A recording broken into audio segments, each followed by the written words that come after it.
오늘 함께 나누실 말씀은 사도행전 16장 6절부터 15절까지의 말씀입니다.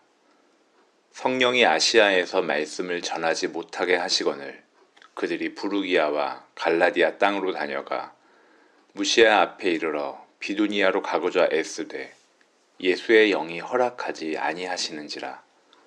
무시아를 지나 드로아로 내려갔는데 밤에 환상이 바울에게 보이니 마게도냐 사람 하나가 서서 그에게 청하여 이르되 마게도냐로 건너와서 우리를 도우라 하거늘 바울이 그 환상을 보았을 때 우리가 곧 마게도냐로 떠나기를 힘쓰니 이는 하나님이 저 사람들에게 복음을 전하려고 우리를 부르신 줄로 인정함이로라. 우리가 드로아에서 배로 떠나 사모드라게로 직행하여 이튿날 네아폴리로 가고 거기서 빌립보에 이르니 이는 마게도냐 지방의 첫 성이요 또 로마의 식민지라. 이 성에서 수일을 유하다가 안식일에 우리가 기도할 곳이 있을까 하여 문밖 강가에 나가 거기 앉아서 모인 여자들에게 말하는데 두아디라시에 있는 자색 옷감 장사로서 하나님을 섬기는 루디아라 하는 한 여자가 말을 듣고 있을 때 주께서 그 마음을 열어 바울의 말을 따르게 하신지라. 그와 그 집이 다 세례를 받고 우리에게 청하여 이르되 만일 나를 주 믿는 자로 알거든 내 집에 들어와 유하라 하고 강권하여 머물게 하니라. 아멘. 오늘 본문은 사도 바울의 2차 전도 여행에서 인간의 한계와 선택을 하나님이 어떻게 주권적으로 인도하시며 이를 이루시는지를 보여줍니다. 6에서 7절을 보면 인간의 선한 의도에 대한 하나님의 아니오가 기록되어 있습니다. 바울과 실라는 아시아에서 복음을 전하려 했으나 성령에 의해 차단되었습니다. 그들은 다시 방향을 바꿔 비두니아로 가려 했으나 예수의 영이 또다시 그들을 막으셨습니다. 사도행전의 저자는 여기서 성령과 예수의 영이라는 표현을 사용함으로써 삼위일체 하나님이 역사에 직접 개입하시며 인간이 의도한 선한 일에 하나님에 의해 막혔다는 사실을 기록합니다. 복음 전파라는 선한 목적, 거룩한 열정이 하나님 자신에 의해 막혔습니다. 이것은 우리의 순진한 기대에 어긋납니다. 우리는 종종 우리의 안목에서 분별한 선한 의도와 전능자이신 하나님의 뜻을 동일시하는 오류를 범합니다. 그러나 이미 우리가 오랜 시간 경험했듯이 인간의 선한 의도와 하나님의 뜻이 항상 일치하지는 않습니다. 우리가 거부당한 선한 계획, 좌절된 거룩한 열망, 그래서 붙잡혀 머물러야 하는 현실의 한계와 답답함은 그저 실패가 아닐 수 있습니다. 이는 창조주의 신적 차단, 우리로서는 지금 이해할 수 없는 하나님의 시간일 수 있습니다.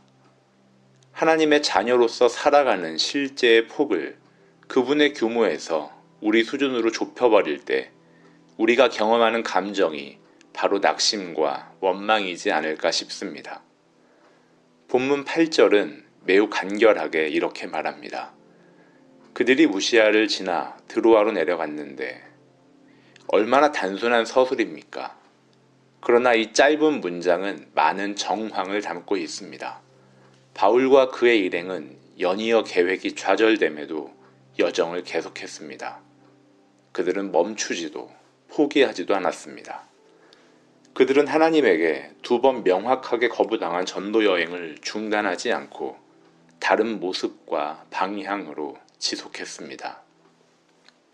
신앙은 나의 계획과 기대대로 명확하게 펼쳐지는 현실이 아니라 인간으로서는 결코 가 닿을 수 없는 하나님의 섭리, 그 모호함 속에서 걷는 인내의 과정입니다.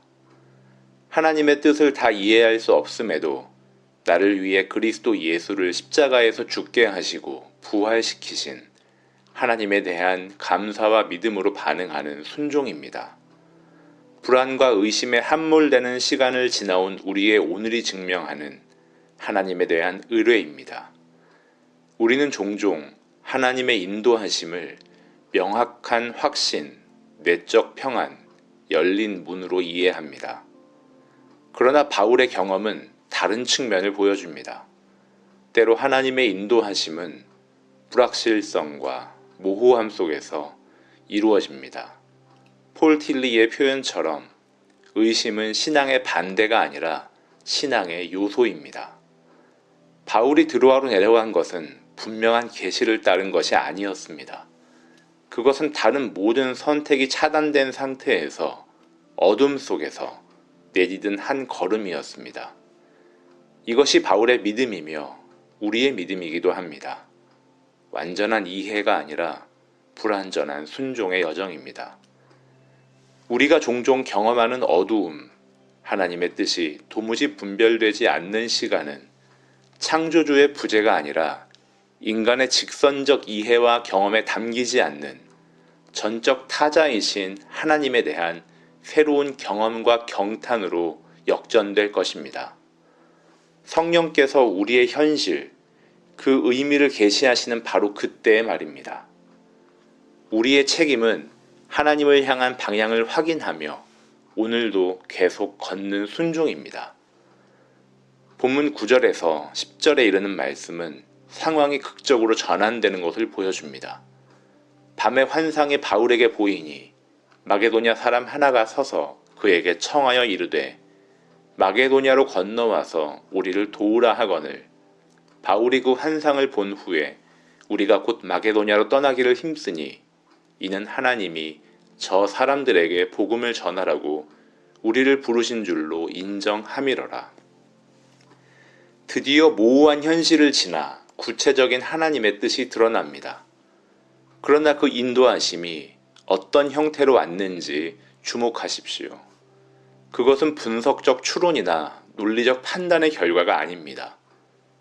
이는 초자연적 현상, 이성을 초월한 계시의 형태였습니다. 여기서 우리는 하나님의 인도하심의 초월적 특성을 봅니다. 하나님의 뜻은 종종 우리의 이성적 범주를 초월합니다.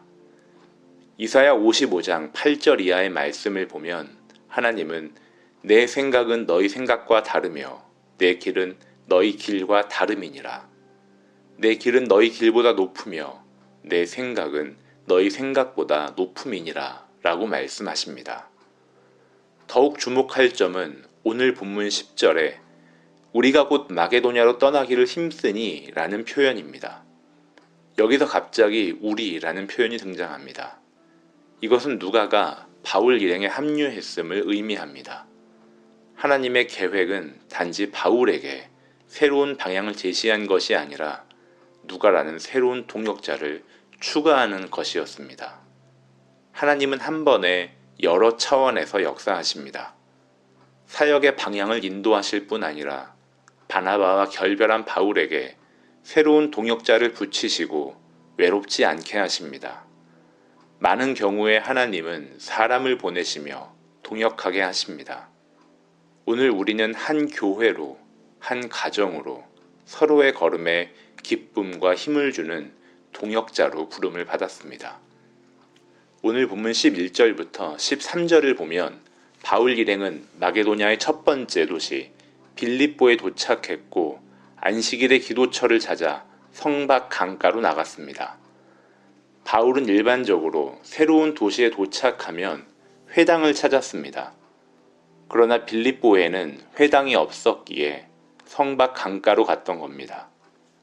그곳에는 몇몇 여인들이 모여 기도하고 있었습니다. 우리는 이 장면에서 하나님의 인도하심이 종종 우리의 기대와 다른 현실로 나타난다는 것을 봅니다. 바울은 아마도 언제나처럼 회당 설교를 통해 빌립보 선교를 시작하려고 했을 것입니다. 그러나 하나님은 그를 회당이 아닌 강가로, 군중이 아닌 몇몇 여인들에게로 인도하셨습니다. 우리가 하나님의 말씀에 순종하여 인도하심을 따라 믿음의 걸음을 내딛었는데 그 상황이 우리의 기대에 미치지 못할 때 우리는 이것이 하나님의 인도하심인가? 내가 잘못 이해한 것인가? 라고 의문을 품곤 합니다. 그러나 바울은 다르게 반응합니다. 그는 회당 대신 강가를, 군중 대신 몇몇 여인들을 받아들입니다. 그는 자신의 기대를 고집하지 않고 하나님이 준비하신 현실을 수용했습니다. 인간의 현존 너머에 계신 하나님의 인도하심은 종종 우리의 기대 밖에서 그분의 섭리와 능력을 드러내시며 성도의 신적 이해를 교정하고 넓히십니다. 본문 14절, 15절 말씀에서 우리는 구원의 궁극적 주체가 누구인지를 봅니다. 바울은 말씀을 전했지만 마음을 연 것은 주님이셨습니다. 이것은 구원에 있어서 하나님의 절대적 주권을 보여줍니다. 열다, 디아노이고라는 동사는 중요한 신학적 함의를 가집니다. 이것은 단순한 설득이나 이해의 차원을 넘어 영적 실제에 대한 초자연적 개방을 의미합니다. 인간의 노력으로는 불가능한 영적 변화를 가리킵니다. 16세기 종교개혁자 칼빈은 이 구절에 대해 이렇게 말합니다. 하나님은 두 가지 방식으로 말씀하신다. 외적으로는 사역자의 음성을 통해, 내적으로는 성령의 역사를 통해 이 두 가지가 함께할 때 비로소 구원이 이루어진다. 루디아의 회심은 복음 전파에 있어 인간의 역할과 하나님의 주권 사이에 신비로운 협력을 보여줍니다. 바울은 충실히 말씀을 전했지만 궁극적 변화는 하나님의 주권적 역사였습니다. 바울의 선교 여정, 그가 경험한 하나님의 거절과 방향 전환은 결국 루디아와 같은 영혼들을 구원하기 위한 하나님의 일이었습니다. 우리가 다 이해할 수 없는 현실의 한계와 막힘을 통해서도 하나님은 장엄한 구원의 서사를 이루고 계시며 우리는 그 과정을 통해 창조주의 위대하심을 문자가 아닌 실존으로 마주하게 됩니다. 우리 모두는 이토록 복잡 다단한 인생이라는 미로 속에서 종종 방황합니다. 방향을 잃고 좌절하고 하나님의 뜻을 분별하기 위해 씨름합니다.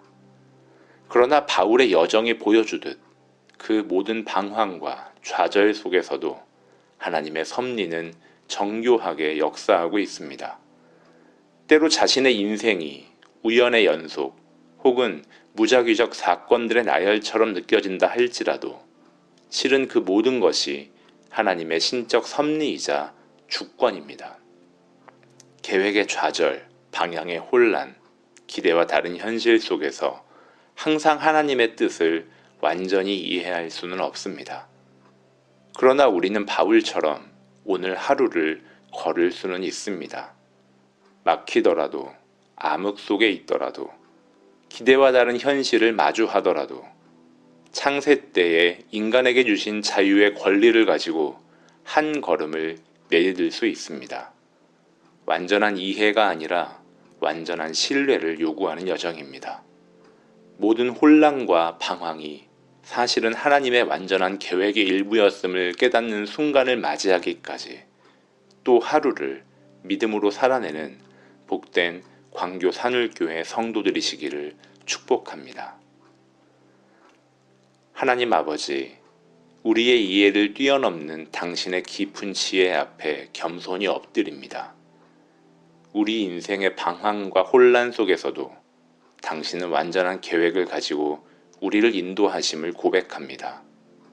주님, 우리가 닫힌 문 앞에서 좌절할 때 그 현실조차도 당신의 섭리임을 깨닫게 해주십시오. 우리가 영적 암흑 속에서 방향을 찾지 못할 때에도 바울처럼 신실하게 계속 걸어갈 수 있는 믿음을 주십시오. 우리의 기대와 다른 현실 앞에서도 그 속에 숨겨진 당신의 뜻을 분별할 수 있는 지혜를 주십시오.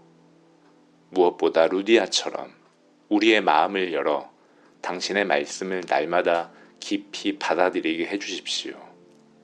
우리의 모든 방황과 여정이 결국은 당신의 구원의 서사 안에 있음을 신뢰하며 나아갑니다. 우리가 보지 못하는 곳에서도 신실하게 일하시는 당신의 섭리를 찬양합니다.